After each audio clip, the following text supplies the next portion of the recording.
أرسله بالحق بشيرا ونذيرا وداعيا إلى الله بإذنه وسراجا منيرا.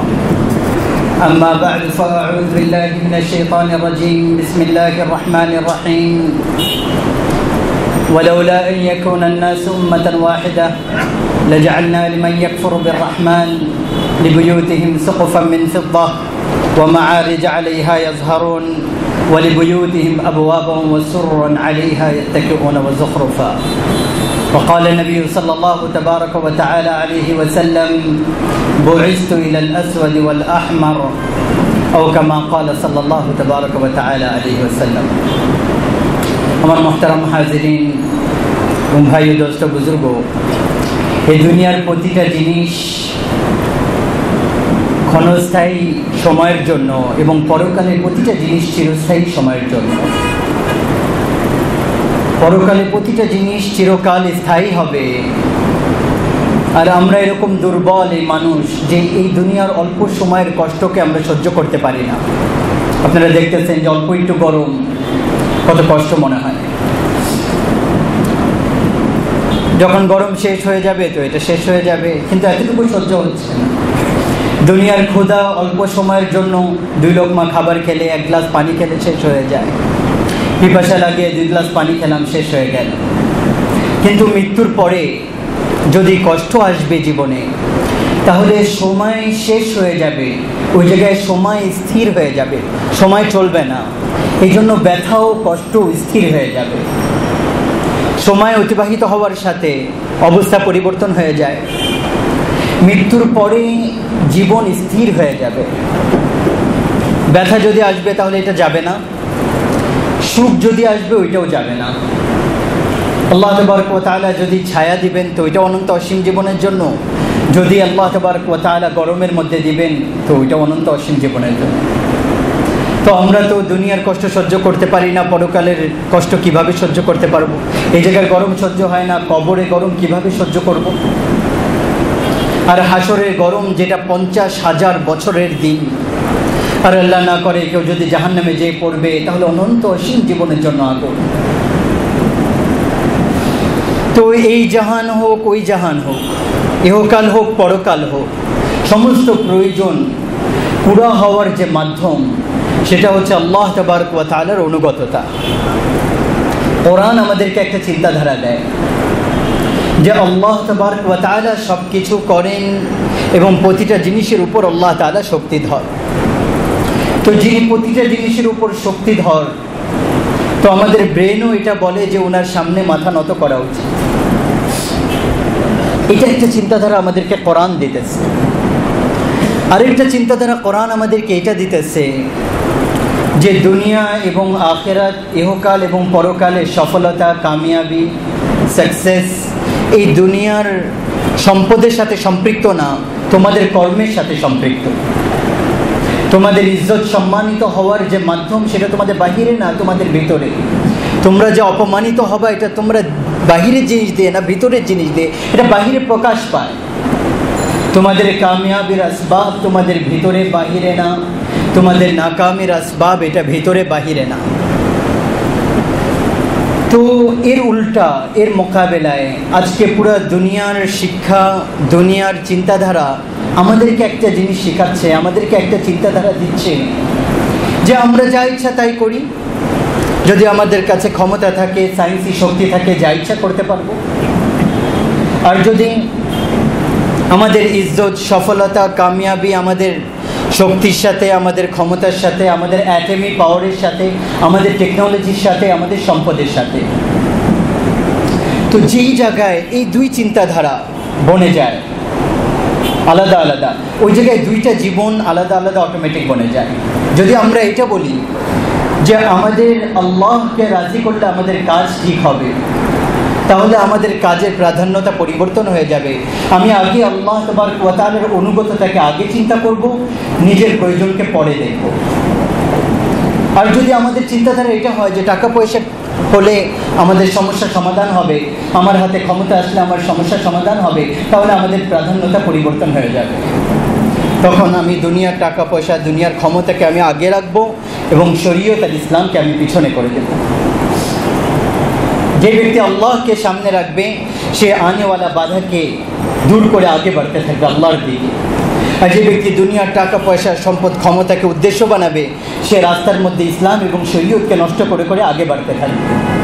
সে দুনিয়াতে বড় হতে চায়, ওটা যদি সুদ দিয়ে হয় তো সুদের রাস্তায় চলবে, জুলুমের রাস্তায় হলে জুলুমের রাস্তায় চলবে। আর যে বলে আমি আল্লাহকে রাজি করতে চাই সে আল্লাহর দিকে চলবে, কখনো জানের নজরানা পেশ করবে, কখনো সম্পদের নজরানাকে পেশ করবে, কখনো বাজারের মধ্যে নিজেকে নিলাম করবে, কখনো মাছের পেটের মধ্যে চলে যাবে, কখনো ছুরির নিচে চলে আসবে, কখনো ভয়ঙ্কর আগুনের মধ্যে বসে যাবে, কখনো ভয়ঙ্কর ঢেউর মধ্যে ঝাঁপ দিবে, কখনো মরুভূমির মধ্যে বসে যাবে, কখনো পেটের মধ্যে পাথর বেঁধে নিবে, কখনো বংশধরদেরকে চোখের সামনে জব হতে দেখবে, কখনো নিজে শুলের মধ্যে ঝুলে যাবে, কখনো নিজে করাত দিয়ে চিরে যাবে। এই সমস্ত জিনিসগুলো তার জন্য একটা খেল হয়ে যাবে, তুফানের সাথে খেলা তার জন্য কাজ হয়ে যাবে। কারণ সে বলে আমি তো আল্লাহকে চাই, আর কিছু চাই না, আর আল্লাহকে পাওয়ার জন্য আমি বড় থেকে বড় দাম দিতে আমি রাজি আছি। তো তার ট্র্যাক আলাদা হয়ে যাবে। এক ব্যক্তি বলে আমি ইজ্জত চাই, সম্পদ চাই, ক্ষমতা চাই, আমি দুনিয়া চাই, তো তার ট্র্যাক আলাদা হয়ে যাবে। তো দুইটা জীবন আলাদা হয়ে যাবে, দুইটা রাস্তা আলাদা হয়ে যাবে। এই দুই ব্যক্তির রাস্তা এক হতে পারে না। তো আল্লাহ তাবারক ওয়া তাআলা এই চিন্তাধারা আমাদেরকে কোরআনের মধ্যে দিয়েছেন যে যা কিছু তোমরা চাও আল্লাহর কাছে আছে, আল্লাহর হাতে আছে, দুনিয়াওয়ালাদের হাতে নেই। যে মুসিবত থেকে কষ্ট থেকে বাঁচতে চাও ওইটাও আল্লাহ তাবারক ওয়া তাআলার হাতে। যেই সম্পদ যেই ক্ষমতাকে তোমরা চাও ওইটাও আল্লাহ তাআলার কাছে। এই রাজ থেকে পর্দা উঠিয়েছেন আম্বিয়া আলাইহিস সালাম, নবীরা। দুনিয়ার মানুষের সবচেয়ে বড় উপকারী নবীরা ছিলেন। আর দুনিয়াও সবসময় নাশুকরা দিয়ে ভরা।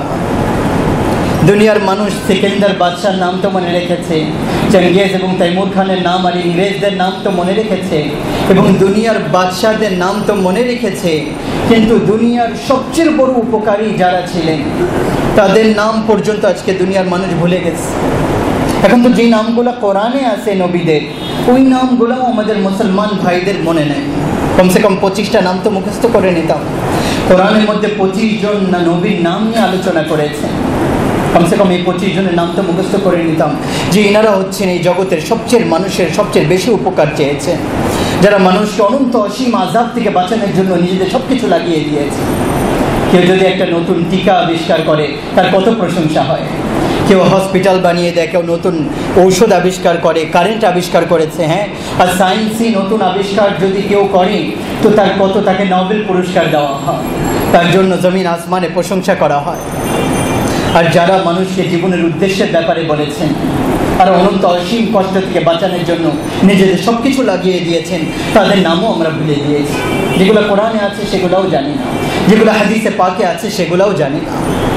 তো আমার মুহতারাম ভাই দোস্ত, আমাদের বদকিসমতি এটা যে আমরা এরকম যুগে চোখ খুলেছি যে জায়গায় টাকা পয়সার পূজা হচ্ছে। আমরা পাথরের পূজা করি না, আমরা টাকা পয়সার পূজা করতেছি। মূর্তিকে পূজা করি না, স্বর্ণকে পূজা করা হচ্ছে। স্বর্ণের পূজারি সিজদা করি না,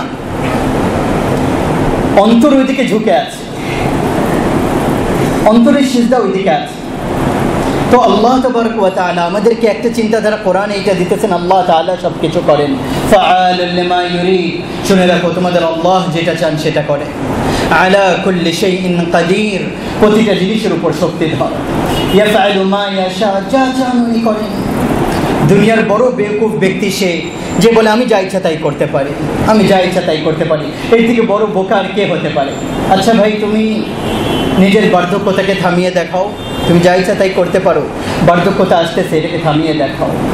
দৃষ্টি দুর্বল হচ্ছে, এটা শক্তি ফেরত এনে দেখাও। মৌত তোমার দিকে আগে বাড়তেছে, এটাকে পিছনে করে দেখাও। এই যে দুঃখ আসতেছে এটাকে টাকা পয়সা ক্ষমতা দিয়ে দূর করে দেখাও।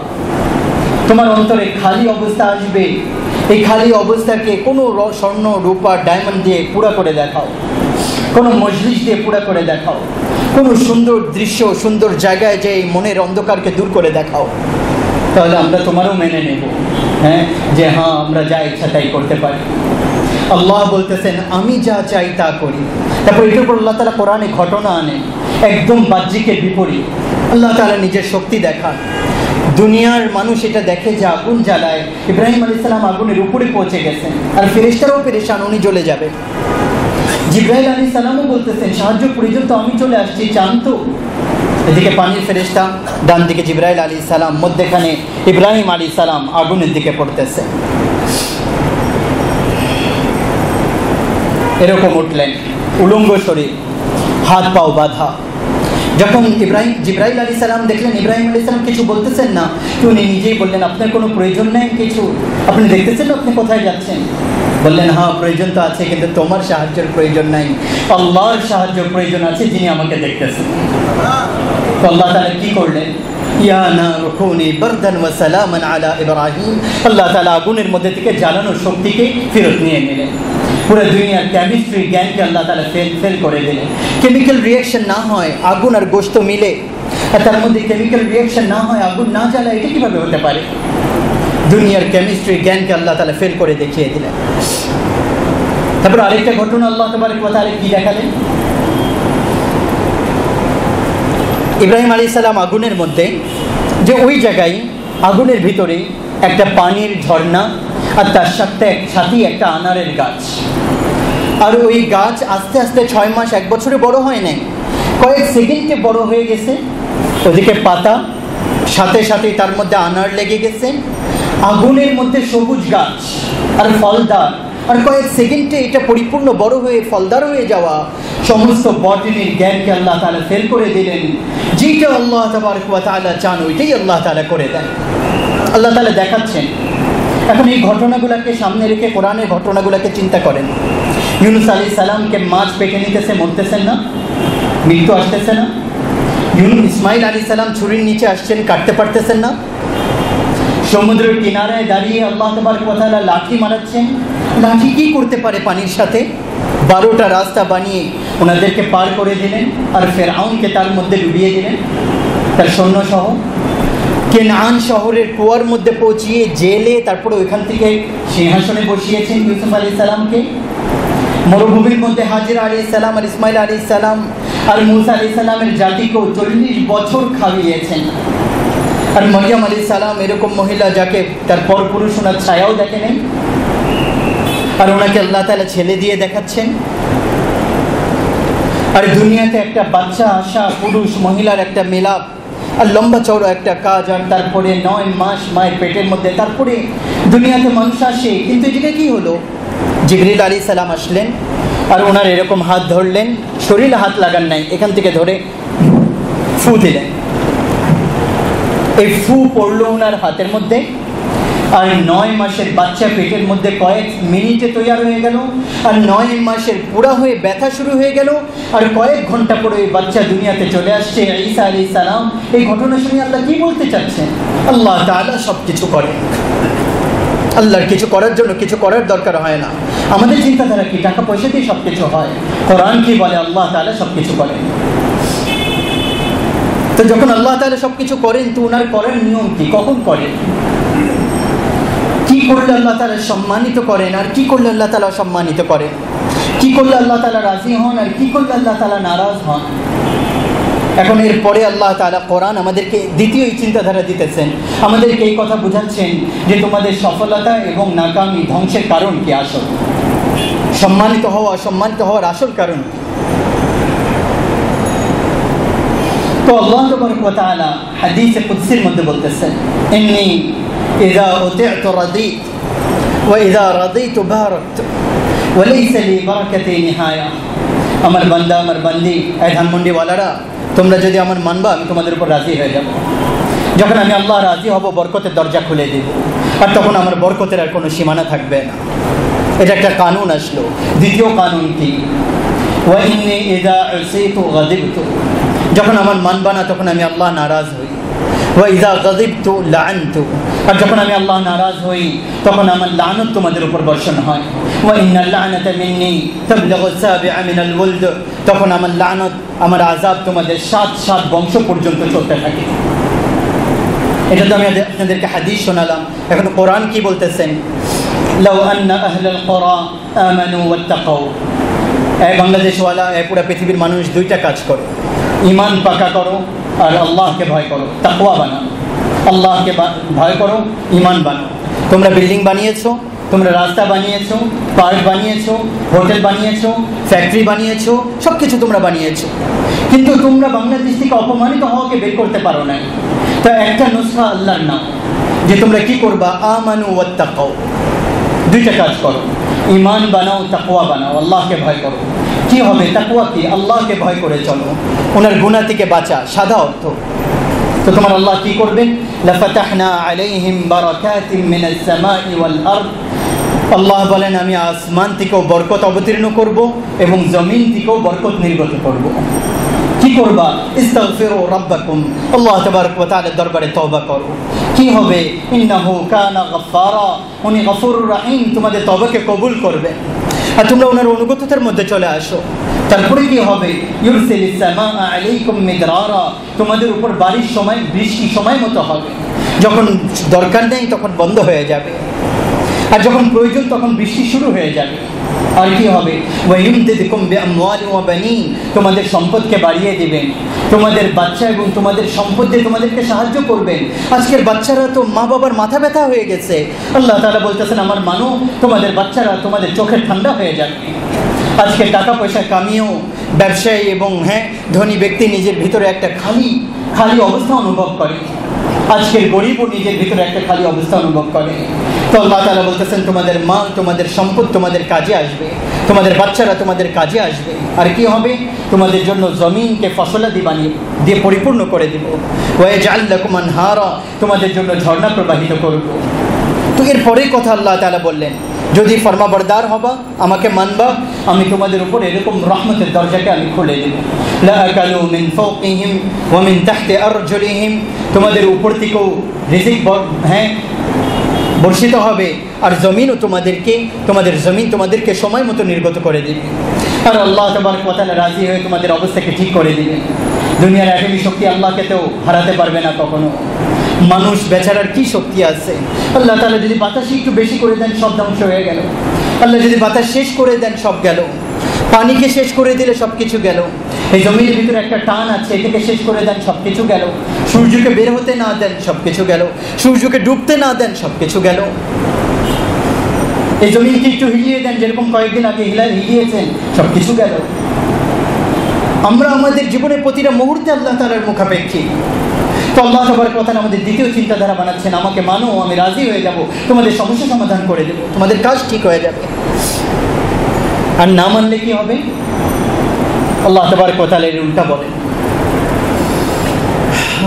ওয়া কাম কাসামনা মিন ক্বরিয়াতিন কানাত যালিমা। একটু পিছনে ফিরে তাকাও, একটু দেখো, তোমাদের রব বড় বড় শহরকে চাক্কির মধ্যে যেরকম আটাকে দিয়ে আটাকে পিষে দেওয়া হয়, তোমাদের রব বিভিন্ন জাতিকে এরকম ধ্বংস করে রেখে দিয়েছেন। কেন? কানাত যালিমা, তারা অত্যাচারী ছিল, জালিম ছিল। দ্বিতীয় আয়াত শুনে, ওয়া কাআইয়িম মিন ক্বরিয়াতিন আতাত আন আমরি রাব্বিহা ওয়া রুসুলিহি ফাহাসাবনাহা হিসাবান শাদীদা ওয়া আযাবনাহা আযাবান নুকরা ফাযাকাত ওয়াবাল আমরিহা ওয়া কানা আকিবাতু আমরিহা খুসরা। দেখো আমার বান্দা বান্দি, অনেক শহরওয়ালারা আমার নাফরমান হয়েছে, তারা সীমানা লঙ্ঘন করেছে। তো আমি কি করেছি? তাদেরকে কঠিনভাবে ধরেছি, তাদেরকে কঠিন আযাবের মধ্যে আমি তাদেরকে রেখেছি। আল্লাহকে কেউ অপরাধ করতে পারে না। মা কান আল্লাহু লিউজিজাহু মিন শাই, এরকম কোনো শক্তি নাই আল্লাহর বিরোধিতা করতে পারে, আল্লাহর সাথে যুদ্ধ করতে পারে। তো এই দ্বিতীয় চিন্তাধারা কোরআন আমাদের বানাচ্ছেন, নাফরমানি তোমাদেরকে ধ্বংস করবে। নূহ আলাইহিস সালামের জাতির ঘটনা কেন শোনালেন? নূহ আলাইহিস সালামের ঘটনার উপর পুরো সূরা অবতীর্ণ করেছেন, আর নবীদের ঘটনা বারবার শুনিয়েছেন। বিভিন্ন জাতির ঘটনা, মূসা আলাইহিস সালামের জাতির ঘটনা 28 বার শুনিয়েছেন। কারণ মূসা আলাইহিস সালামের জাতি, মূসা আলাইহিস সালামের ঘটনার মধ্যে আমাদের বড় মিল আছে। মূসা আলাইহিস সালাম দুনিয়ার বড় বড় ফিরআউনের সামনা করেছেন।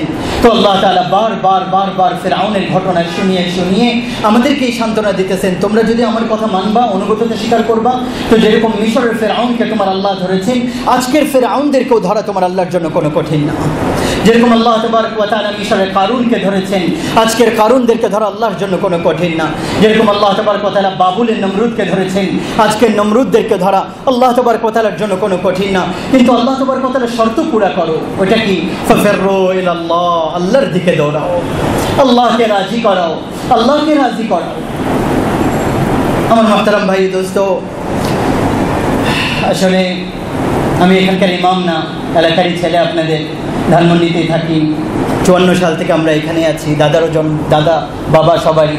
আমি একটা দায়িত্ব নিয়ে আপনাদের কাছে আসছি, যে কথা আমি জানি এটা আপনাদেরকে পৌঁছানো আমি এটা দায়িত্ব মনে করি। কারণ এটা আমার পৌঁছানো, এটা আমার দায়িত্ব। আপনারা আমার পড়োশি, আমার আশেপাশে আপনারা থাকবেন। আসলে দুনিয়ার কিছু দিয়ে কাজ হবে না, কোরআনকে সাথে নেই, আল্লাহকে সাথে নেই, দুনিয়ার টেকনোলজিকে সাথে নিলে কাজ হবে না। আচ্ছা, যদি কিছু হবে মৌত পর্যন্তই তো না। আর আমাদের আসল ভবিষ্যৎ তো মৃত্যুর পরের থেকে শুরু হয়, কবর থেকে শুরু হয়। এর আগের ঘাটিগুলোর মধ্যে কি কাজে আসবে? সব কিছু তো এখানেই পড়ে থাকবে, আমাদের বিল্ডিংগুলো, আমাদের ফ্ল্যাটসগুলো।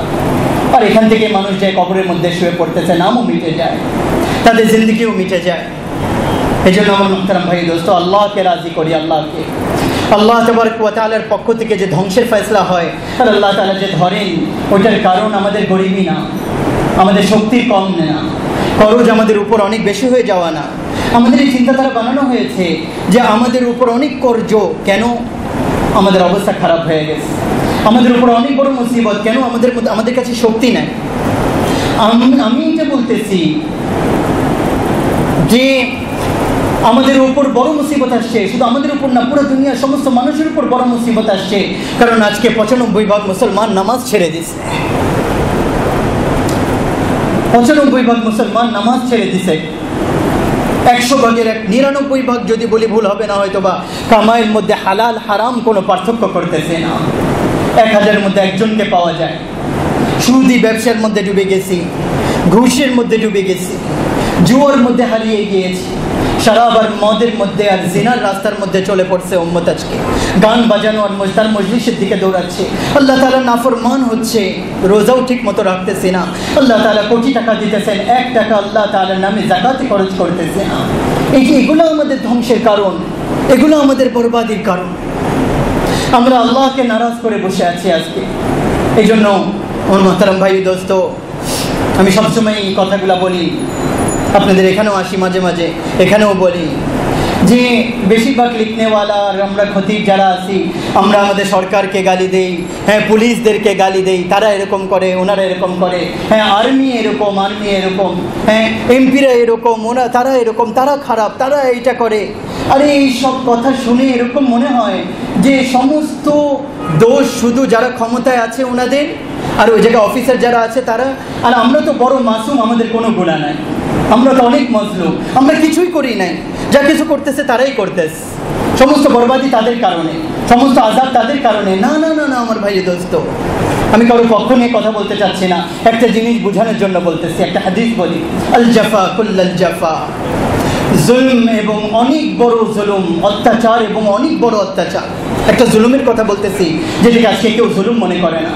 আল্লাহর নবী বলছেন, আল জাফা কুল্লাল জাফা, জুলুম এবং অনেক বড় জুলুম,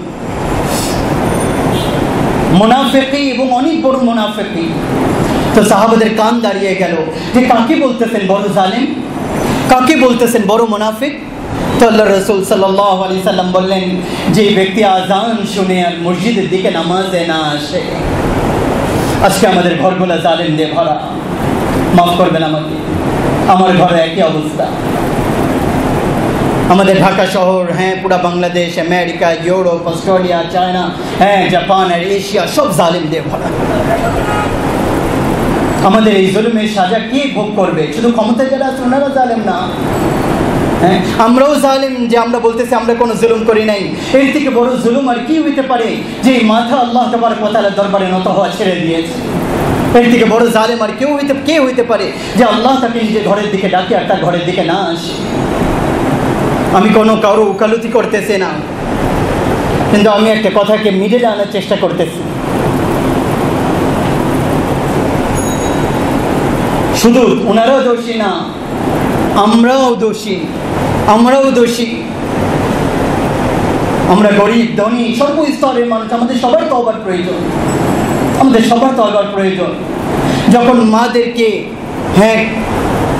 চোখ গরম করে তাকে তার মায়ের দিকে তাকানো হয় আর বাচ্চারা বাবাকে ধাক্কা দেয়, তখন আরশে ইলাহিও কেঁপে ওঠে। এই জুলুম কোথায় যাবে? বাংলাদেশ ঢাকা শহর ভরা, আমাদের ধানমন্ডি আর গুলশানে তো ইউরোপের পরিবেশ চলতেছে আজকে।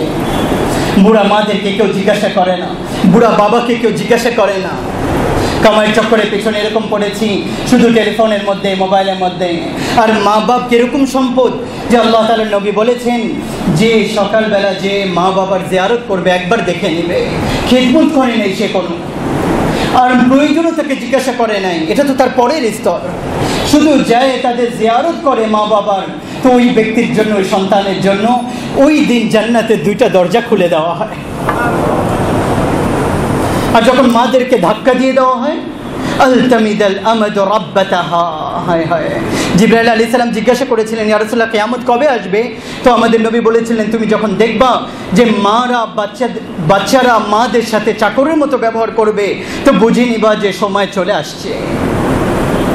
আর ঘন্টি বাজনেওয়ালা আর দুনিয়া ধ্বংসের সময় কাছে নিকটে চলে আসছে এবং কিয়ামতে সুর ফুঁক দেওয়া হবে। তো যারা বাবাকে আর মাকে ওই জায়গা দেয় নাই, সেও আমাদের এই অবস্থার বরবাদির মধ্যে অতটুকুই শরীক, যেরকম কেউ গুনার কাজ করে শরীক হচ্ছে। যে মেয়ে নিজে মেকআপ করে নিজে সৌন্দর্য দাওয়াত দিতেছে রাস্তার মধ্যে, সেও আমাদের বরবাদির মধ্যে অতটুকু শরীক, যেরকম কোন অফিসার গুনার কাজ করে শরীক হচ্ছে।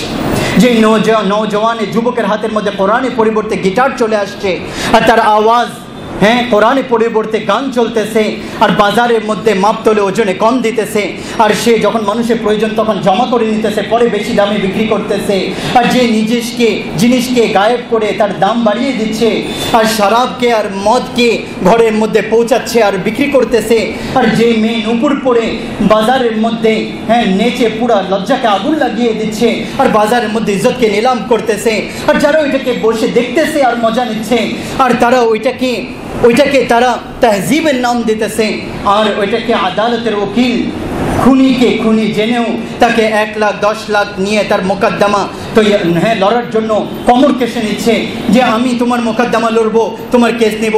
বলে কোনো অসুবিধা নেই, আমাকে 10 লাখ টাকা দাও, আমি তোমাকে বের করে দেবো। আর আমার মুহতারাম ভাই ও দোস্ত, শুধু এক তবকা না, আজকে সমস্ত তবকা, সমস্ত স্তরের মানুষ আমরা দোষী। আমাদের ইজতিমাই তওবা দরকার, সবার তওবা দরকার। যারা ক্ষমতায় আছে তারা আমাদেরই তো ভাই, আমাদের ঘরের থেকেই তো কেউ। তো চোরের উপর তো জুনায়েদ বাগদাদি ক্ষমতা ধর আসবে না আমার ভাই ও দোস্ত। আমরা নিজে তওবা করি, আল্লাহ তাআলা আমাদের অবস্থাকে ঠিক করে দেবেন। আমরাও তওবা করি, তারাও তওবা করে, তো আল্লাহ তাবারক ওয়া তাআলা ব্যবস্থাপনা পরিবর্তন হবে। এজন্য আমার ভাই ও দোস্ত, সময়ও শেষ হয়ে আসছে। আমি শুধু এই 2টা কথা বলতে চাচ্ছিলাম যে আল্লাহকে সাথে নিই, আল্লাহকে রাজি করি, কাউকে দোষারোপ না করি, কারো পিছনে না পড়ি, নিজের কলারের দিকে তাকাই, নিজে তওবা করি। আমরা নিজে যদি তওবা করব, আল্লাহ তাবারক ওয়া তাআলা পুরো অবস্থাকে ঠিক করে দেবেন। আর আরেকটা দায়িত্ব, নিজে তওবা করার সাথে সাথে পুরো দুনিয়ার মানুষকে দিয়েও তওবা করানো, তাদের হাতে পায়ে ধরা, তাদেরকে বোঝানো, তাদেরকেও নামাজের দিকে, যেরকম জুমার নামাজে আপনাদের 3 তালা 4 তালা ভরে গেছে, 5 ওয়াক্ত নামাজে এরকম 2 তালা 3 তালা 4 তালা ভরে যাওয়া দরকার। তাদের হাতে পায়ে ধরে তাদেরকে আনি।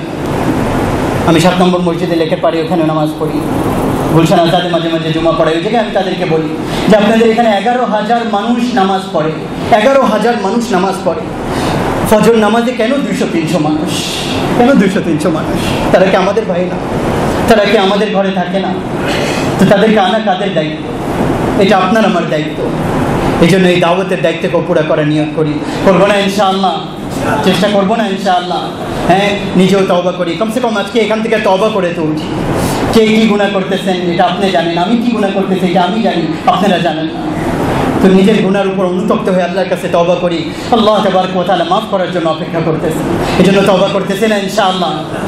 কারা কারা তওবা করতেছি একটু হাতে উঠায় দেখাই। ফেরেশতারা দেখতেছেন, ওনারা লিখে ফেলতেছেন। আল্লাহ তাআলা খুশি হচ্ছেন যে ধানমন্ডিতে এত বান্দা বান্দি তওবা করতে আসে। তওবা করতেছেন না ইনশাআল্লাহ? আল্লাহ তাআলা আমাদের তওবাকে কবুল করেন।